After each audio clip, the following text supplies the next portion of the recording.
Sejam muito bem-vindos ao Clube do Livro da Tocando em Frente.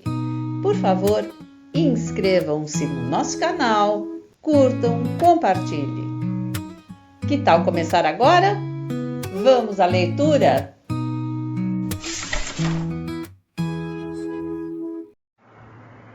Parte 51. O motor dela continua tão bom quanto nunca, disse Herr Hartrein, em cujo rosto o divertimento produzia mudanças fascinantes. O seu inglês quase perfeito praticamente não tinha sotaque, embora se lhe notasse inflexão norte-americana. Ele vibrava com ênfase os R's. O chá chegou antes que todos voltassem a acomodar-se, e por estranho que parecesse a Justine, foi Herr Hartrein quem o serviu, estendendo-lhe a xícara com uma expressão muito mais amistosa do que a sua ao ser-lhe apresentado.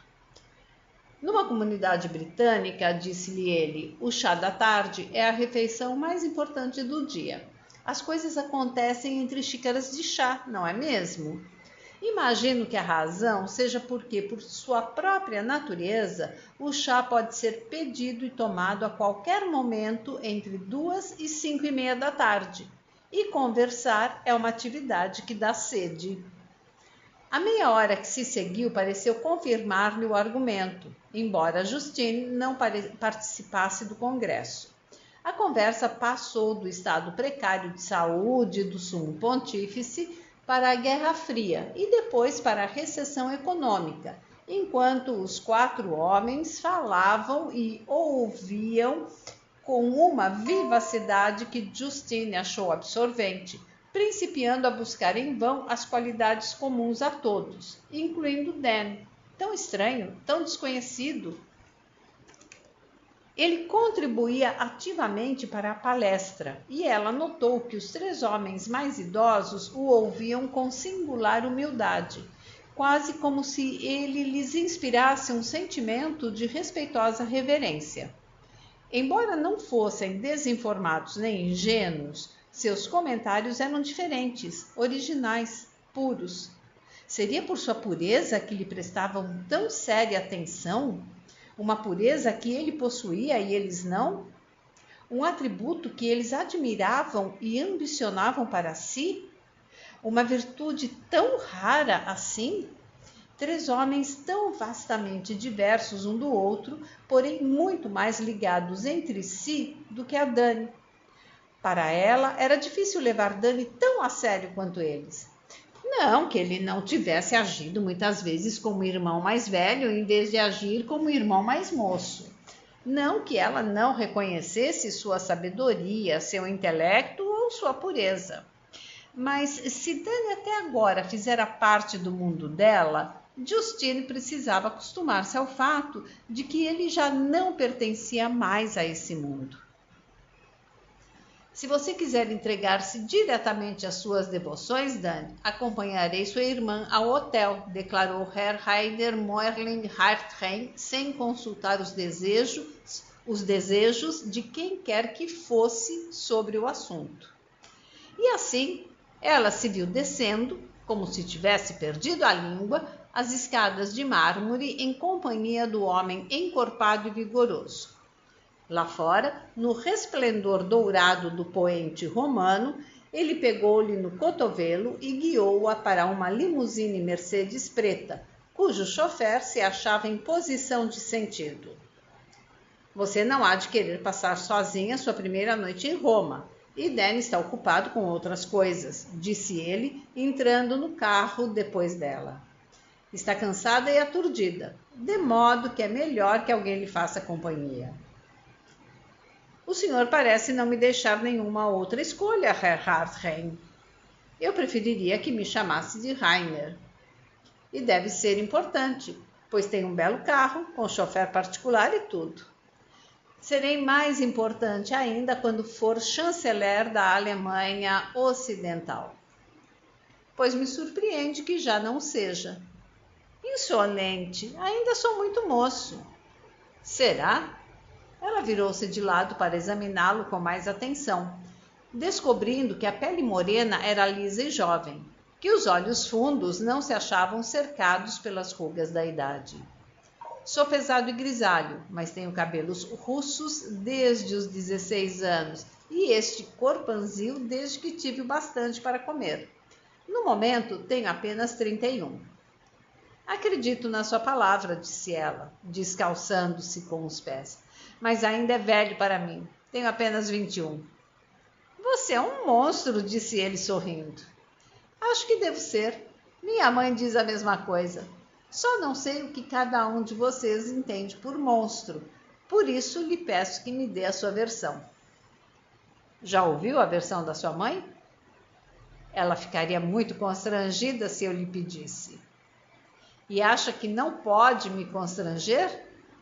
Estou sinceramente desconfiada, Herr Hartrein, de que o senhor é um monstro também, de modo que duvido que alguma coisa consiga constrangê-lo.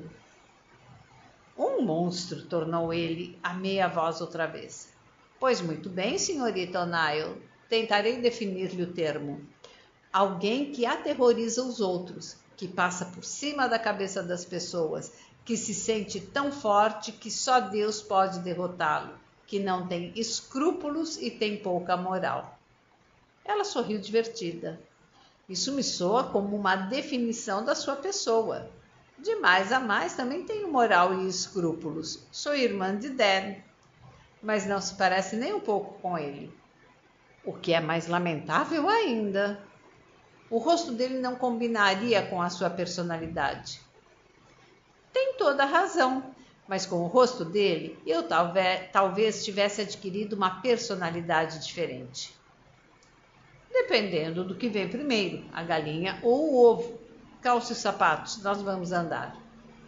Fazia calor e escurecia, mas as luzes eram brilhantes. Havia multidões onde quer que fossem, e as ruas estavam coalhadas de motonetas guinchantes, minúsculos Fiats agressivos, gogomóveis que pareciam hordas de sapos tomados de pânico.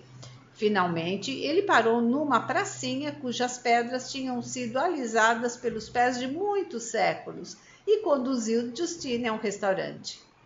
A não ser que você prefira comer ao ar livre. Contanto que você me alimente, pouco me importa ficar lá dentro, aqui fora ou no meio do caminho. Posso fazer o pedido por você? Os olhos pálidos piscaram, talvez um pouco cansados, mas ainda havia luta em Justine. Não sei se estou muito de acordo com todo esse machismo ditatorial que graça por aí. Afinal de contas, como é que você sabe o que eu quero? Disse ela. Sororana carrega o seu pendão, murmurou ele.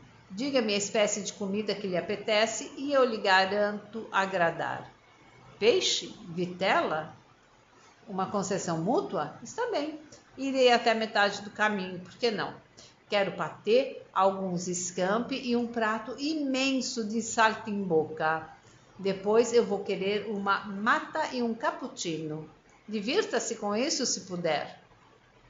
Eu devia esbofeteá-la, disse ele sem perder o bom humor. Transmitiu-lhe o pedido ao garçom exatamente como ela o estipulara, mas num italiano rápido. Você disse que não me pareço com Dan. Acha mesmo que não tenho nenhuma semelhança com ele? Perguntou ela um pouco pateticamente depois do café, tão faminta que não poderia perder tempo falando enquanto houvesse comida sobre a mesa. Ele acendeu o cigarro dela, depois o seu, e inclinou-se entre as sombras a fim de observá-la tranquilamente, rememorando o seu primeiro encontro com o rapaz alguns meses antes. O cardeal de Bricassart, com menos de 40 anos de vida, vira-o de pronto e depois soubera que eram tio e sobrinho, que a mãe do rapaz e da moça era irmã de Ralph de Bricassart. Há muita semelhança, sim, admitiu ele, às vezes até no rosto, mas muito mais de expressões do que de traços.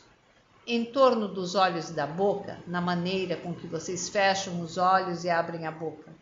Mas, por estranho que pareça, não é uma semelhança que você compartilhe com seu tio, o cardeal. Meu tio, o cardeal? Repetiu ela estupidamente. O cardeal de Bricassart não é seu tio? Estou certo de que me disseram que era. O velho abutre? Não Não tem nenhum parentesco conosco, graças a Deus. Foi nosso pároco há muitos anos, antes de eu nascer. Ela era muito inteligente, mas também estava muito cansada, pobre menininha. Pois não era mais do que isso, uma menininha. Os 10 anos de diferença que havia entre eles abriam-se como um abismo de 100. Uma suspeita lhe arruinaria o mundo que ela defendia com tanta valentia. Provavelmente se recusaria a enxergá-lo, ainda que tudo lhe fosse dito sem rodeios. Como fazê-lo parecer sem importância? Era evidente que não se devia continuar batendo na mesma tecla, mas tampouco se devia mudar de assunto de repente. Isso então explica, disse ele displicente. Explica o quê?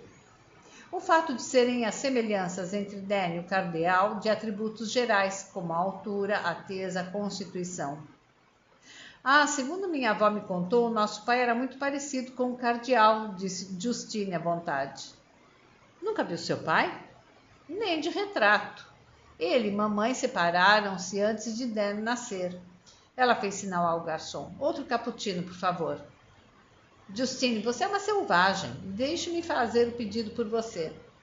Nada disso, não deixo. Sou perfeitamente capaz de pensar por mim mesma e não preciso de homem nenhum para me dizer sempre o que quero e quando quero, está ouvindo? Basta raspar a superfície para encontrar uma rebelde, foi o que disse Dan. E ele tem razão.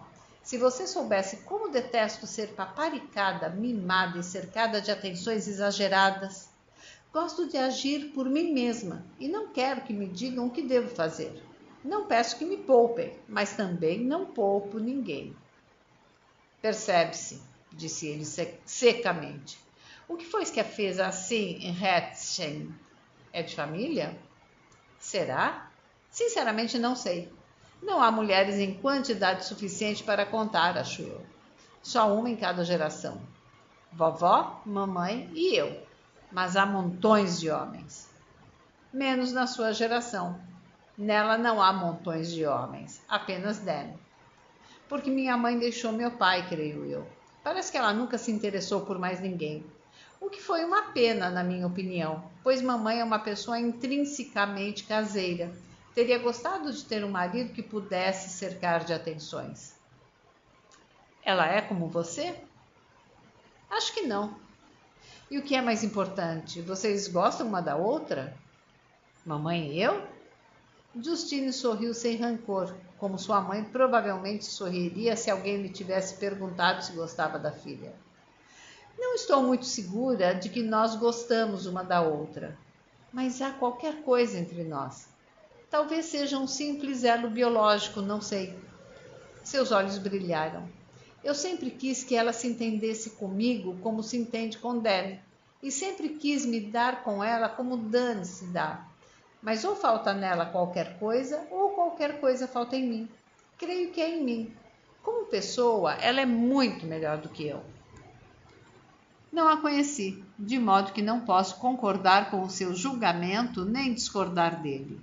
Se isto lhe for de algum conforto, Herzchen, gosto de você, exatamente como é. Não, eu não mudaria nada em você, nem mesmo a sua ridícula ferocidade. Isso é muito bonito de sua parte, principalmente depois de ter sido insultado por mim. Em realidade, não sou mesmo parecida com Dan, sou? Dan não se parece com mais ninguém no mundo. Você quer dizer com isso que ele não pertence a este mundo? Acho que sim. Herr Rainer inclinou-se para a frente, saindo das sombras para a fraca claridade da vela enfiada na garrafa de Chianti. Sou católico e minha religião foi a única coisa na vida que nunca me falhou, embora eu lhe tivesse falhado muitas vezes. Não gosto de falar em Dan, porque o coração me diz que é melhor não discutir certas coisas. Você difere decididamente dele em sua atitude para com a vida ou para com Deus. Deixemos as coisas assim, certo? Ela encarou-o curiosamente. Está certo, Rainer, se é isso que você quer. Farei um pacto com você. Seja o que for que discutirmos, não será da natureza de Dan, nem será religião. Muita coisa acontecera com Rainer Maria Hartrein desde o encontro com Ralph de Bricassart em julho de 1943. Uma semana depois, o regimento dele foi enviado para o fronte oriental, onde passou o resto da guerra. Hesitante e sem rumo, jovem demais para ter sido doutrinado na juventude hitlerista nos dias que antecederam a guerra, ele enfrentara as consequências de Hitler com raquetas de neve, sem munições, numa linha de frente tão esticada que só havia um soldado de 100 em 100 metros. E da guerra trouxera duas lembranças: a campanha acerba no frio penetrante e o rosto de Ralph de Bricassart. Horror e beleza, o diabo e Deus. Meio enlouquecido, meio morto de frio, esperando indefeso que os guerrilheiros de Khrushchev caíssem de aviões em voo rasante, sem paraquedas, nos montes de neve formados pelo vento, batia no peito e murmurava orações. Mas não sabia por que rezava. Se por lhe darem balas para o seu fuzil, se para fugir dos russos, se por sua alma imortal, se pelo homem na basílica, se pela Alemanha, se por uma atenuação do sofrimento. Na primavera de 1945, batera em retirada, atravessando a Polônia à frente dos russos, como soldados, seus camaradas, cujo único objetivo era chegar a uma zona da Alemanha ocupada pelos britânicos ou norte-americanos. Pois se os russos o pegassem, seria fuzilado. Rasgou seus documentos em minúsculos pedacinhos, queimou-os, enterrou suas duas cruzes de ferro, roubou algumas roupas e apresentou-se às autoridades britânicas na fronteira dinamarquesa. Estas o remeteram para um acampamento destinado a pessoas deslocadas na Bélgica. Lá viveu ele 1 ano, comendo pão e mingau, que era tudo com que os britânicos exaustos podiam dar-se ao luxo de alimentar os milhares e milhares de pessoas que estavam a seu cargo, enquanto não compreendessem que sua única saída era soltá-las. Por 2 vezes, funcionários do acampamento o haviam convocado para apresentar-lhe um ultimato. Havia um barco esperando no porto de Ostenda para levar imigrantes à Austrália. Ele receberia novos documentos e viajaria de graça para sua nova terra. Em troca disso, comprometer-se-ia a trabalhar para o governo australiano durante 2 anos, exercendo a atividade que o citado governo lhe destinasse. Depois, seria inteiramente senhor do seu nariz e não faria nenhum trabalho escravo. Receberia o salário comum, naturalmente. Em ambas as ocasiões, porém, conseguira persuadir as autoridades a dispensá-lo da emigração sumária. Odiara Hitler, mas não odiara a Alemanha, nem se envergonhava de ser alemão. O lar para ele era a Alemanha, que lhe frequentara os sonhos por mais de 3 anos. A simples ideia de ver-se de novo desamparado num país em que ninguém falava a sua língua apavorava-o. De sorte que no princípio de 1947, sem 1 centavo no bolso, viu-se palmilhando as ruas de Aachen, tentando reunir as peças de uma existência que, sabia-o ele, desejava com ardor. Ele e sua alma haviam sobrevivido, mas não para voltar à pobreza e à obscuridade, pois, mais que um homem muito ambicioso, Rainer era uma espécie de gênio. Foi trabalhar para Grundig e estudou o campo que o fascinara desde que entrara pela primeira vez em contato com o radar, a eletrônica. As ideias fervilhavam-lhe no cérebro. Ele recusou-se a vendê-las a Grundig pela milionésima parte do seu valor. Em vez disso, avaliou o mercado com cuidado. Casou com a viúva de um homem que conseguira conservar 2 pequenas fábricas de rádios e entrou no negócio por conta própria. O fato de que mal passara dos 20 anos não tinha importância. Possuía o espírito característico de um homem muito mais velho. e o caos na Alemanha depois da guerra criava oportunidades para os jovens. Visto que o seu casamento se realizara apenas no civil, a igreja permitiu-lhe divorciar-se da esposa em 1951. Ele pagou a Anneliese Hartwig exatamente o dobro do valor corrente das 2 fábricas do primeiro marido e divorciou-se dela. Entretanto, não tornou a casar. O que acontecera ao menino no terror gelado da Rússia não produzira a caricatura sem alma de um homem, mas, em vez disso, detivera nele o crescimento da doçura e da suavidade, e pusera em relevo outras qualidades suas: inteligência, descompaixão, determinação. O homem que não tem nada a perder tem tudo a ganhar, e o homem sem sentimentos não pode ser ferido. Era isso, pelo menos, o que dizia a si mesmo. Em realidade, porém, parecia-se curiosamente com o padre que conhecera em Roma em 1943. Como Ralph de Bricassart, sabia que estava errando no momento de errar. Não que a consciência do mal que havia nele o detivesse. Acontecia apenas que a dor e a autotortura eram o preço que ele pagava pelo seu progresso material. Um preço que para muita gente talvez não parecesse valer a pena, mas que para ele valia 2 vezes o seu sofrimento.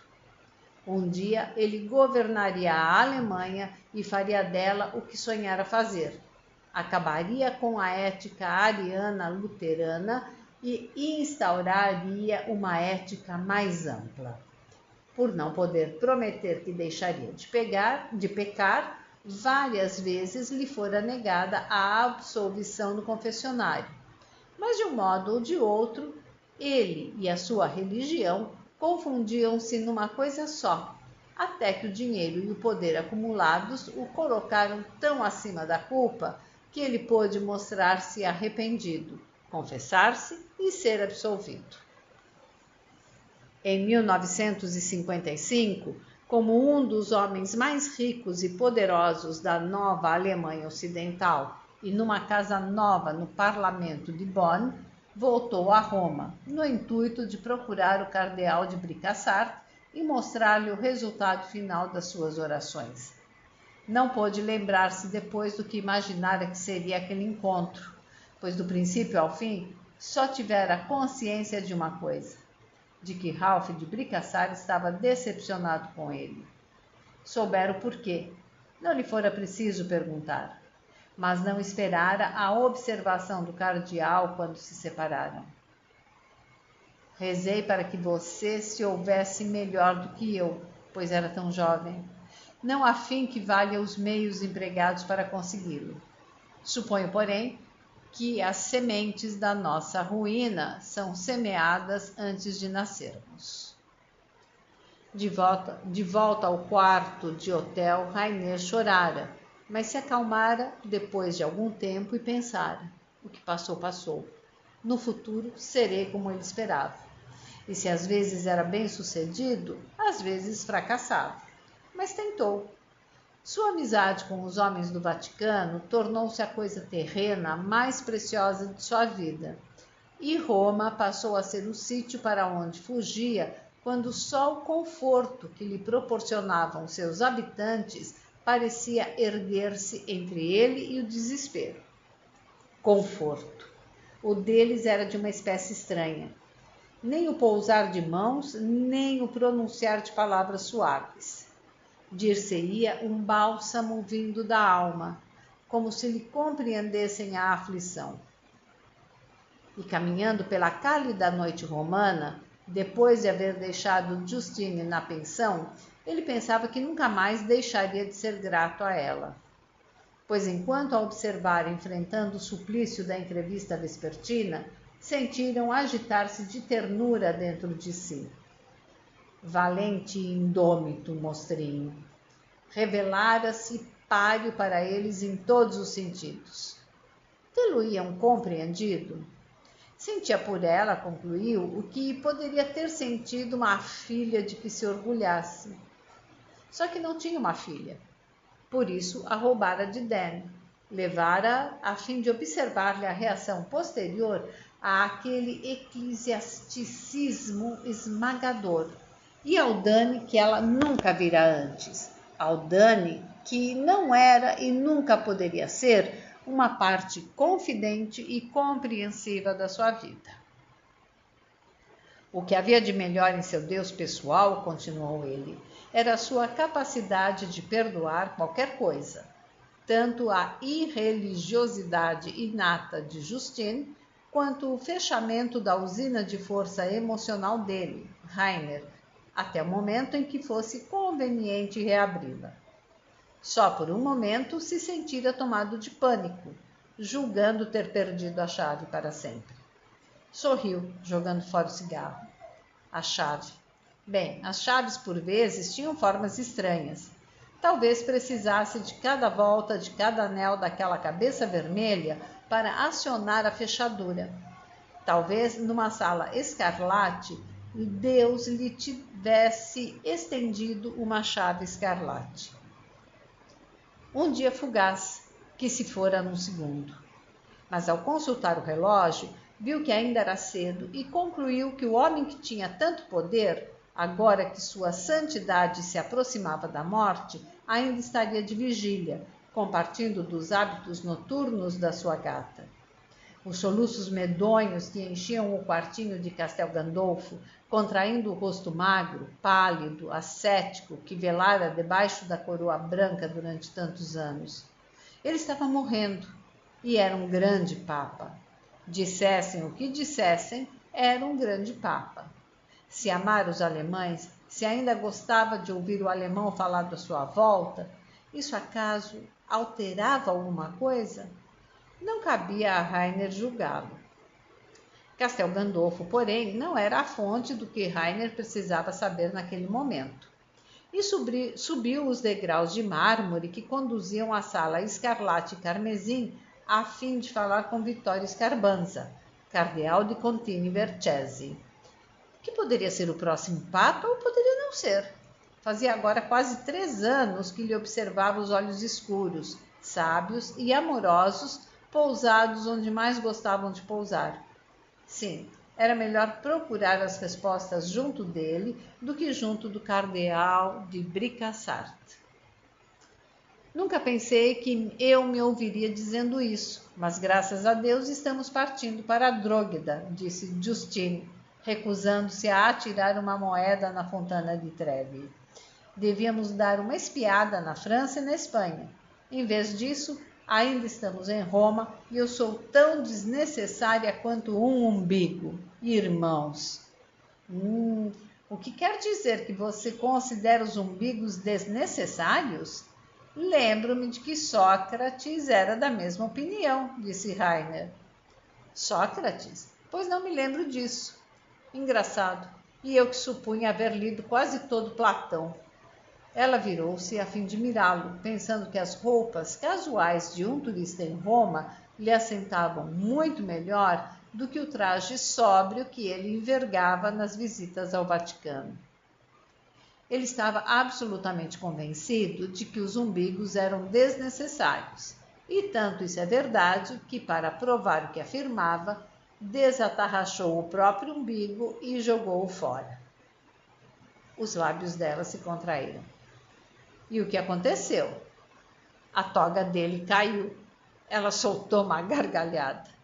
De qualquer maneira, não se usavam togas em Atenas naquela ocasião, mas tenho a horrível impressão de que há uma moral em sua história. O rosto dela tornou-se sóbrio outra vez. Por que você se preocupa comigo, Rainer? Teimosa! Eu já lhe disse que meu nome se pronuncia Rainer e não Reiner. Mas você não compreende, tornou ela, olhando meditativamente para os cintilantes jorros d'água e para o tanque sujo cheio de moedas. Já esteve na Austrália? Seus ombros estremeceram, mas ele não produziu som algum. Por 2 vezes quase fui para lá, Herzchen, mas consegui evitá-lo. Pois se tivesse ido, compreenderia. Você tem um nome mágico para um australiano. quando pronunciado do meu jeito. Rainer, Rhein, chuva, vida no deserto. Assustado, ele deixou cair o cigarro. Justine, você não está se apaixonando por mim, está? Que grandes egoístas são os homens. Detesto decepcioná-lo, mas não estou. Em seguida, como se pretendesse atenuar qualquer descortesia em suas palavras, enfiou a mão na dele e apertou-a. É algo muito melhor. O que é que poderia ser melhor do que se apaixonar? Qualquer coisa, creio eu. Não quero precisar de ninguém desse jeito, nunca. Você talvez tenha razão. É sem dúvida uma desvantagem incapacitante quando adquirida demasiado cedo. Por isso mesmo, o que é que você acha muito melhor? Encontrar um amigo. A mão dela alisou a dele. Você é meu amigo, não é? Sou. Sorrindo, ele atirou uma moeda na fonte. Pronto. Eu devo ter jogado aqui uns 1000 marcos alemães no correr dos anos, só para ter a certeza de que continuaria a sentir o calor do sul. Às vezes, nos meus pesadelos, tenho frio outra vez. Você devia experimentar o calor do verdadeiro sul, acudiu Justine.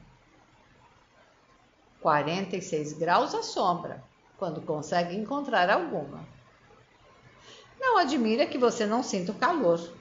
Ele soltou a risada sem som de sempre, resquício dos velhos tempos, quando rir alto poderia significar um desafio lançado ao destino. E o calor explicaria o fato de você ser insensível. O seu inglês é coloquial, mas norte-americano.